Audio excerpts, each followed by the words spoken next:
Kan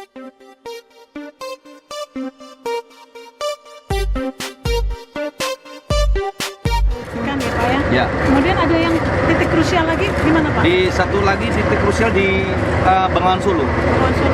Jadi Bengawan Solo ini, Sungai Bengawan Solo, itu ada jembatan kereta api existing. Di situ ada lengkung. Jadi Belanda dulu membuat warisan Belanda itu, membuat jalan. Posisi jembatannya pada lengkung. Lengkungnya lengkung 300 R-nya jari-jarinya. Sehingga di situ ada kereta api kalau lewat di situ harus mengurangi kecepatan. Kecepatannya yang dari Surabaya ke Cepu ini harusnya bisa normal terus dengan 90 km per jam lebih, bisa 100 boleh. Di situ ngerem dia. Ngerem karena kecepatan harus 60, tidak lebih dari 60 km per jam. Dari Jakarta ke sana pun juga sama. Jadi itu Kenapa? Karena lengkungnya kecil. itu Belanda mungkin ada maksudnya ya Pak? Ada maksud kayaknya suruh lihat Bengawan Solo dulu, mungkin ya. Ini untuk daerah wisata juga Iya, mungkin dari wisata. Nah, kami sekarang bikin shortcut tuh. Padahal nilai ekonomisnya sekarang kalau dengan lengkung 300 tadi itu agar ada pengereman. Yang jelas kecepatan kereta akan menurun. Biaya ekonominya kalau dilipatkan dari zaman Belanda sampai sekarang mungkin angkanya udah triliunan, Bu. Roda akibat pengereman kan sudah menipis.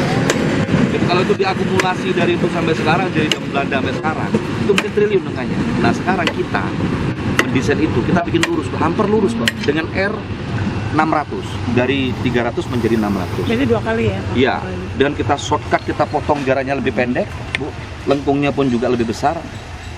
Dampaknya, keuntungannya, kecepatan bisa normal. Orang kereta api bisa lebih cepat datangnya, nilai ekonomisnya. Kedua, sarana lebih lama perawatannya, karena roda tidak perlu ngereman sama rel dengan lebih awet, rodanya lebih lama. Dan lebih cepat pula. Nah, kalau dihitung 100 tahun kemudian akumulasi untung itu triliunan juga. Jadi kalau menghitungnya jangan sekarang. Nah, di situ kesulitan itu waktu itu adalah masalah tanah. Pembebasan tanah. Karena pembebasan tanah itu 100% milik warga. Gitu, milik warga yang harus kita bebaskan. Nah, itu tapi alhamdulillah last minute kita bisa membebaskan itu juga berkat bantuan teman-teman kepolisian, teman-teman dari Polda Jateng untuk memberikan pengertian pada masyarakat di situ bahwa pembangunan itu apa. Bagaimana kritikal mungkin bisa digambarkan Pak tentang berapa kritisnya pada saat itu? Sangat kritis sekali. Harusnya tidak jadi, ini impossible sekali. Proyek ini impossible, ini bisa jadi. Dan kami ngerjakan proyek yang 2 hektar bebas ini baru tanggal 3 Maret kemarin. Kalau sampai hari ini baru 21 hari. Itu 21 hari itu include membebasin tanah, ngerobohkan rumahnya orang, membersihkan tanah nolnya itu, dan kita membangun puluhan ribu meter kubik material yang harus kita masukkan dalam itu hanya dalam waktu 2 minggu.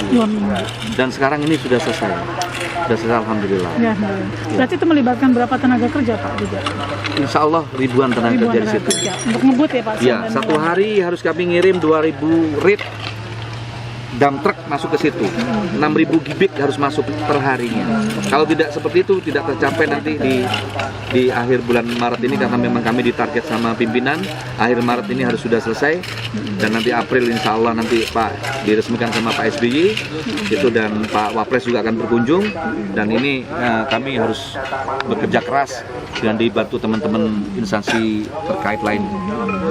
Ya, ini hasil kerja kita semua, Bu, bukan kami. Kerja bareng-bareng kawan-kawan semua. Jadi sekarang tanahnya sudah valid, Pak? Sudah. Sekarang tanahnya sudah mantap sudah. Nanti Ibu bisa cek di lapangan gitu. Ya. Bagaimana pada waktu kemarin itu Pak, waktu Pak Wamen kesini kan masih belum Pak Bambang Susantono waktu datang ke sini juga kan belum selesai ya Pak ya, belum, malah saya melihat ada ketidakyakinan, Bu. Ada Pak Sofyan Jalil. Beliau melihat lokasi tadi di jembatan 271 di Randu Blatung itu masih waktu itu 1,5 bulan yang lalu dari sekarang. 1,5 bulan yang lalu dari sekarang. Itu beliau sama-sama naik kereta ngecek ini sama Pak Profesor Iksan juga. Ngecek sini sama Pak Wamen, melihat jembatan 271 sama melihat Cepu ini yang masih bentuk hutan belantara dan isi rumah di dalamnya. Beliau tanya, memangnya bisa selesai ini? Kelihatan mungkin tidak optimis kali Bu ya. Itu. Tapi kami dengan bahasa itu justru kami memacu kami untuk bisa Semangat ya Pak. semangat untuk bisa tembus ini pekerjaan. Alhamdulillah. Alhamdulillah berkat doa semua, kerja keras kawan-kawan semua, dan koordinasi yang melekat buat itu. Ini alhamdulillah. Dan besok dukungan. bisa Diresmikan insya Allah tanggal 26 nanti. Amin. Kita bisa operasikan semua. Alhamdulillah. Iya. Ada yang ingin ditambahkan lagi Pak? Bagaimana ini tentang pembangunan jalur ganda ini merupakan karya anak bangsa yang patut diapresiasi. Ya. Sangat patut Bu, minimal kalau saya pribadi, saya patut diapresiasi oleh anak saya dan istri saya sendiri.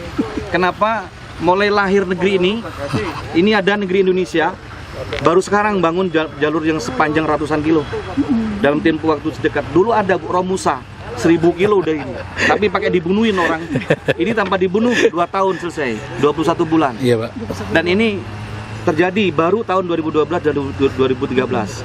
Ini apapun, tidak ada satupun orang di Indonesia yang berpengalaman ngerjakan ratusan kilo seperti ini. Karena proyeknya baru ada sekarang, dulu belum pernah ada. Berarti reinkarnasi nih Pak. Tapi bukan reinkarnasi karena Romusa ya Pak ya. Wajib berbangga. Gitu. Karena kalau kita tanya sama siapapun orang Bu, memangnya dia pernah ngerjakan ratusan kilo di Indonesia, belum ada proyeknya, jadi belum pengalaman semua, gitu Bu. Makanya ini wajib berbangga semuanya. Ya, karya anak bangsa. Karya anak bangsa total Bu, bukan hanya satker pengembangan kereta api Jawa Tengah saja, tapi semua. Dari anggarannya dan APBN. APBN murni, semua anggaran APBN murni, persinyalan semua elektrik dibuat oleh SDM dalam negeri, material dalam negeri semua. Teknologinya dalam negeri, pekerjaan trek jembatan semua dalam negeri semua. Tenaga kerjanya pun juga dalam negeri. Dan ini menjadi bukti bahwa anak bangsa Indonesia mampu melakukan. Mampu ke depan, mampu bersaing. Dan ini juga mungkin ini merupakan bagian dari apa yang percepatan itu Pak. Percepatan MP3I. MP3I Ya. itu yang artinya untuk kesejahteraan masyarakat Ya, Pak. pasti Bu, pasti. Kesejahteraan masyarakat pasti sangat meningkat sekali. Dan mungkin Bapak bisa cerita katakan sedikit ya Pak yang mengenai dengan beroperasinya ini jalur ganda ini, bagaimana efeknya kepada dunia industri di sini Pak? Karena di Cepu juga kan ada banyak sekali industri. Sangat Bu, angkutan barang terutama, bukan hanya di lokasi sekitar, tapi bahkan antar provinsi Bu, antar provinsi. Tapi yang paling sederhana ini aja Bu, kita jangan melihat industri-industri yang lain-lain. Yang paling sederhana dengan adanya double track ini, nanti angkutan Lebaran, tahun baru, Lebaran Idul Fitri itu, kan coba kalau Ibu cek di kepolisian di Mabes sana Bu, kepolisian berapa yang meninggal di lintas utara jalan raya akibat kecelakaan kendaraan di situ. Karena saking kreditnya antara angkutan barang sama masyarakat yang ikut beridul fitri, ratusan Bu. Kontribusi hampir 60-70% itu lintas utara jalan raya. Nah ini dengan pindahnya double track, ada angkutan barang pindah di kereta api, otomatis akan mengurangi beban jalan raya. Di samping jalan rayanya juga perawatannya juga akan lebih lama, biayanya yang triliunan itu Bu, biayanya itu juga masalah nyawa masyarakat saudara-saudara kita yang akan berlebaran itu satu Bu ya. Itu yang jarang dinilai itu penting itu Bu. Karena nyawa kan mahal Bu. Kalau industri kan bisa dikit-dikitin. Nah, kalau industri jelas Bu, di sini sudah yang namanya angkutan barang bukan bisa meningkat 2 kali lipat bahkan 3 kali lipatnya. Angkutan barang akan Surabaya Jakarta bisa lewat pakai kereta api hanya tempuh 1 hari saja udah nyampe. 1 hari. Tapi kalau pakai mobil, Ibu bisa 3 hari. Itu jelas, itu dari situ sudah pasti. Dan juga lebih nyaman ya Pak. Lebih nyaman.